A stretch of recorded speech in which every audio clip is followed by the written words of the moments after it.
Never ever have enough time to play it all. You know everybody wants to.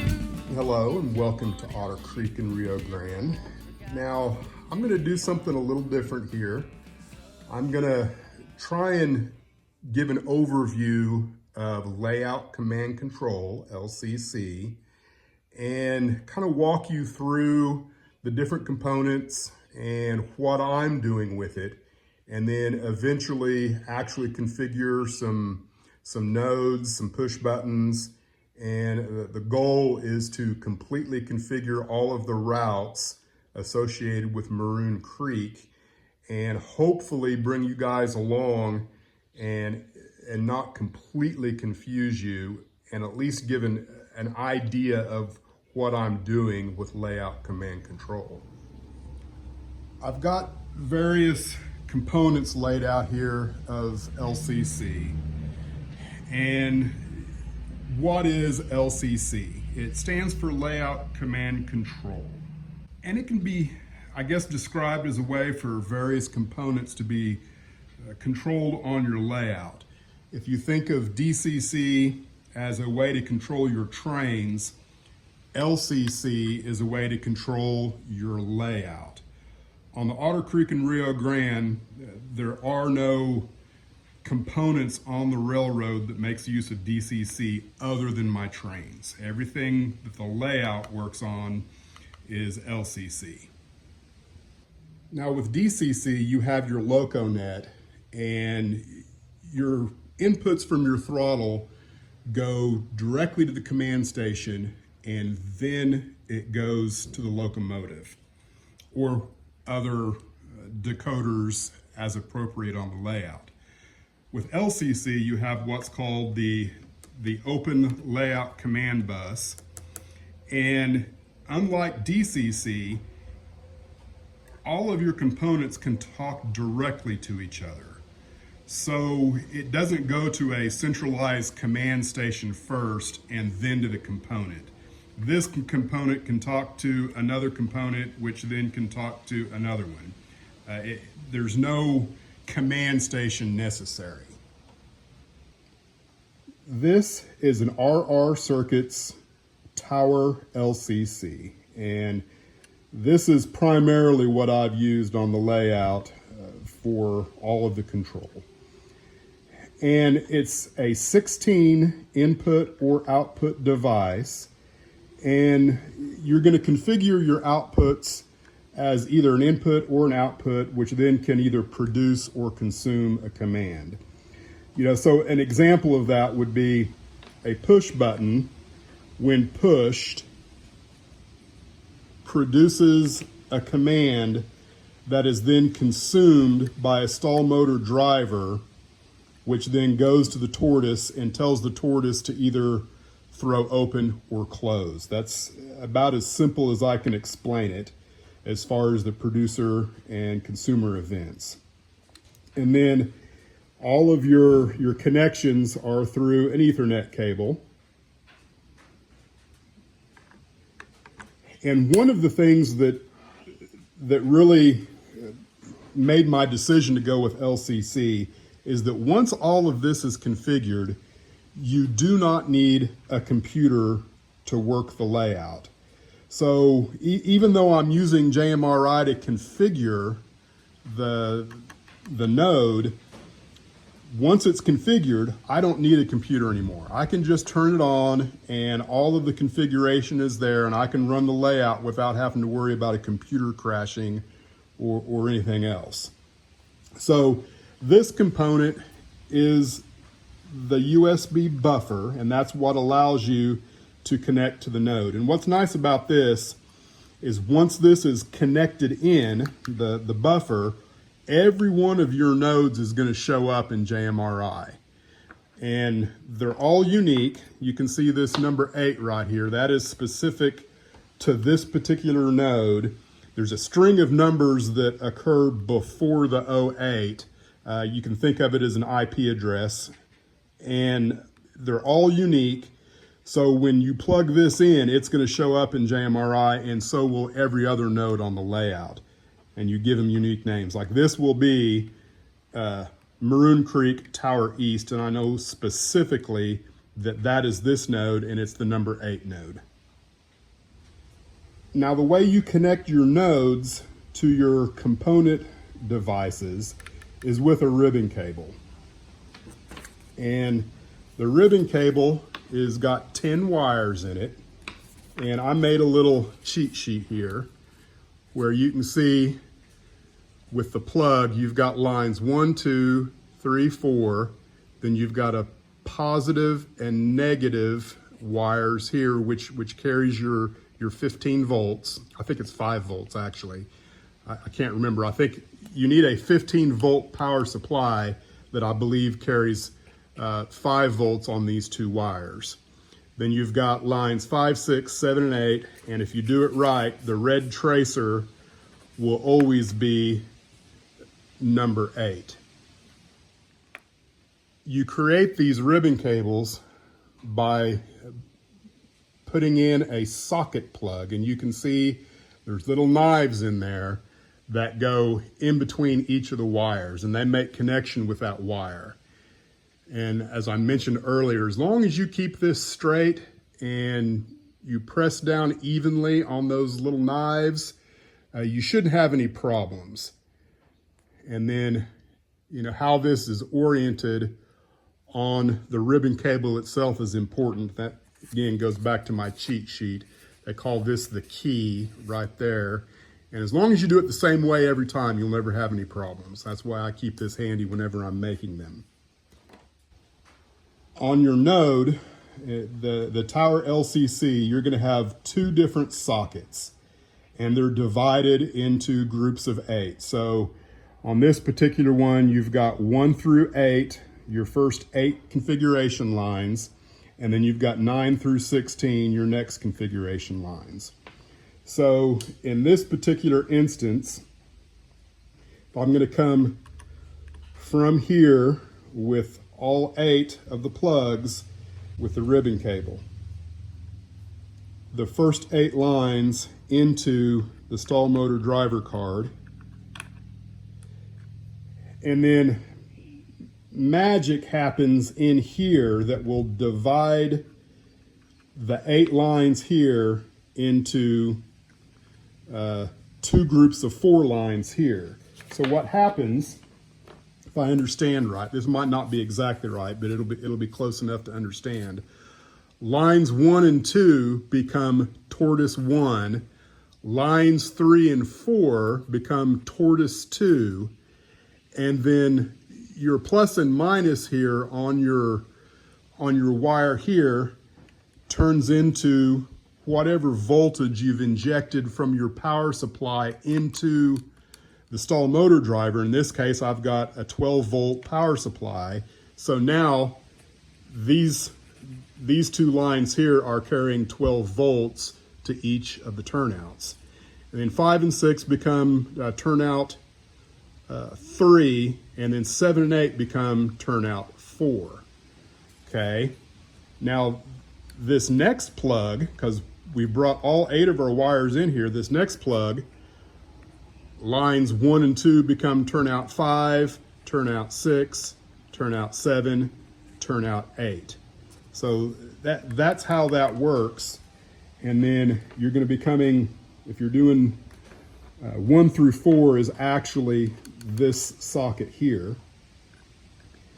That socket is then going to carry all of those lines to what we call the Tortoise adapter board, TAB. So you're bringing all of those lines into here. And then you've got these jumpers right here that will siphon off whatever line you're wanting to pull out of the ribbon cable. So if you jump these pins here, you're going to be, you've turned this into turnout 4. So there's some flexibility in there as far as how everything is put on the layout. They don't have to go in order. You know, you can kind of configure that however you want. And of course this socket goes right onto the Tortoise, and there you go. Now, another thing that I'll do, just kind of ignore the stall motor driver and the Tortoise for a moment. You have to have a way to control your tortoises, and I'm making use of these button quick links. So in the same way, you know, if I'm using one of my plugs out of my node to go to the stall motor driver to operate and control 8 different turnouts, I can come out of here, and now I'm making use of lines 9 through 16 out of the tower controller, and I'm going to go into this quick link board, and now I've got the ability to control 8 push buttons, and all of those lines are right there, 1, 2, 3, 4, 5, 6, all the way through 8. So now I have a way of controlling 8 of these push buttons. And these push buttons are pretty cool. They're configurable. You've got feedback into the light that's already there. Now, I haven't messed with any of that, so I can't really speak intelligently about it yet. Eventually I will, depending on how I make use of them. Now, you might be asking, why LCC? And I guess the easy answer is I wanted push button control, and because I didn't like the toggles, I felt like all of the extra wiring involved with a double pole, double throw switch on a toggle switch, I didn't really like any of that. So I, looked for a way to just be able to push a button. And so in my research, when I found LCC, you can very easily configure routes. So, when you push this push button, you're sending an event number, sort of like, like with DCC, when you're putting in an input to the throttle, you're sending messages to the locomotive. You're doing the same thing here. When you push that push button, you're sending an event, a unique event ID that the whole layout can see and react to, depending on whether or not they've been told to listen for it, so to speak. So with one push button, I can control, in theory, as many turnouts as you can configure before you run out of event ID numbers to make use of. And so far, I haven't reached that capacity, and I'll explain a little more about that later. But I don't like putting my hand into the scene. I prefer to just use my eyes as much as possible to run the layout. So reaching in and throwing a little bitty switch or flipping the points back and forth on a turnout, that I don't like doing that. Some people do. It's just it's a personal preference.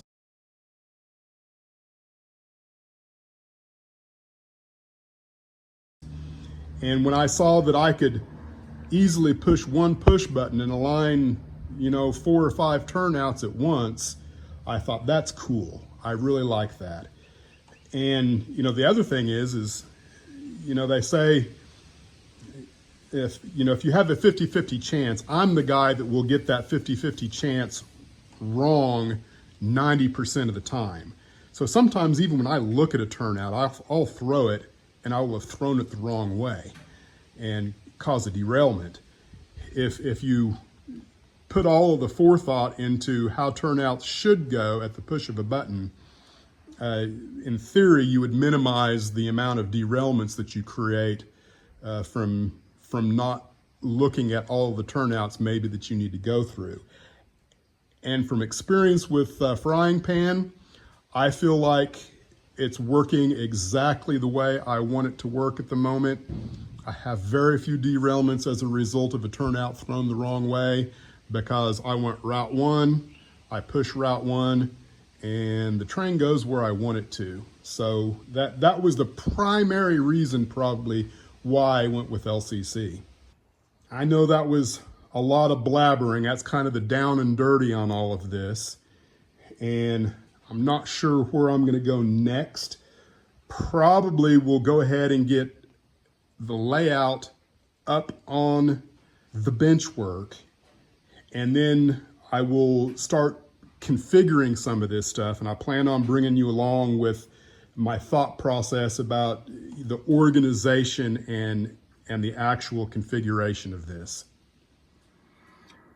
One of the first things that I do before I start any kind of configuration in the computer is go in and make sure that I've got a good map, a good track plan, and then name all of the turnouts. A lot of times I will do that before I even put the first Tortoise on the actual plywood, because keeping these things clear and understanding what is a line, what is a Tortoise, and how they interact with each other becomes very important.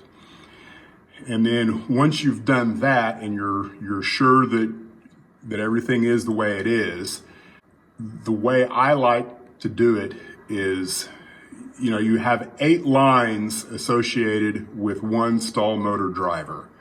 So in this instance, lines 1 through 8 are all an alpha series. Alpha 1, 2, 3, 4, 5, 6, 7, and 8. So that all, if I'm dealing with an A, I know it's on stall motor driver 1, and then I have a second stall motor driver down on this end of the layout with a different configuration node, and they will all be Bravo down here, 1, 2, 3, 4, and eventually 5. So that's the first thing I do. If you're gonna do routes, what I like to do is to actually create the routes with different color coding in my track plan. So route 1 is this red color, and you can see how it goes through the area, and then you know specifically which turnouts you're going to go through and whether or not you're going through diverging or as a straight through. And then you do that for every route that you want to create. So route 2 is this, I guess you call it passing siding here. Route 3 then comes from here through the lower side of the Y through the passing siding. And then route 4 is through the higher side of the Y and through the top of the yard there. And then it also exits through B5 down here.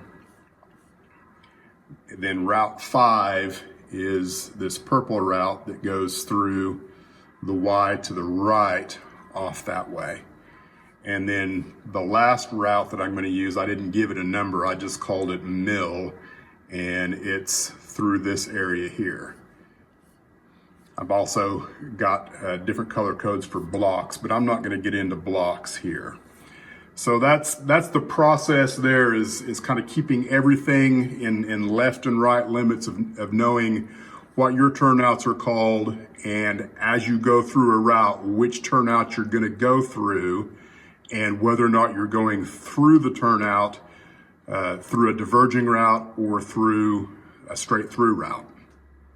Now, once I've got all of the routes figured out, then it's a matter of coming up with some kind of spreadsheet that tells you the turnouts as you engage with them. So looking back to the right, we're actually traveling from the right to the left.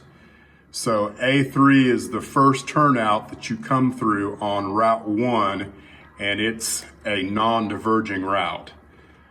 And then you can see that, route 1 is the main line through, and so I very intentionally, when I laid the turnouts, made sure that every turnout on the main line is a straight through route. So that's all pretty easy.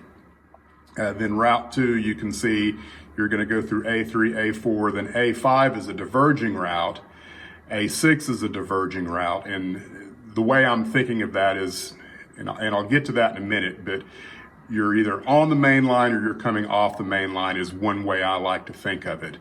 B2 is a diverging route, B1 is a diverging route, and then B5 you're going back through the straight through.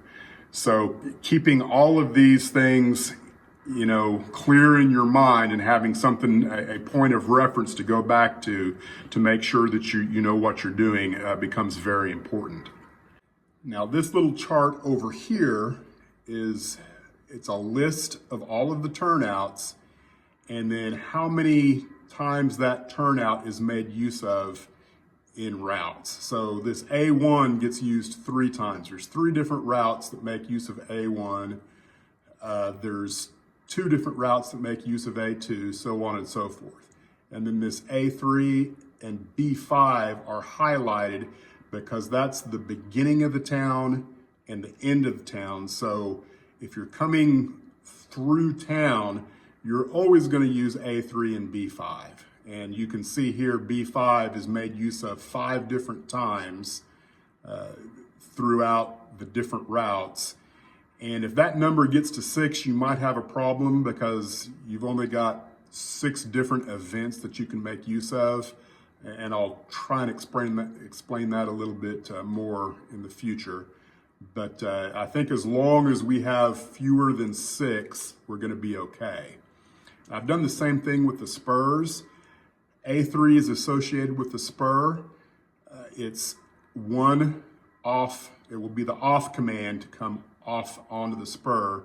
A7, you can see, takes an on command to go into the spur, so on and so forth. Another thing that I will do before I start doing any configuration in the computer is go through and label the top side of the layout what the turnout is and what line it's associated with. So this is A4 and it's line 4, and then this is A3 line 3. And that just kind of, you know, if you're messing around with several different numbers, having a visual aid kind of keeps you on track. So I find that important and helpful. Well, guys, I think this is a good place to stop. In the next video, there will be a second video. I will configure the nodes, push buttons, you know, kind of walk you through the process to actually configure the routes. Hopefully this was informative to somebody. Not everybody's interested in this kind of thing, and I understand that. But I try and, you know, give a smattering of everything I do here at Otter Creek and Rio Grande. Some people will find it interesting, others will just skip on by, and I totally understand. So we will see you next time on Otter Creek and Rio Grande, where we're going to discuss a little more about layout and command control.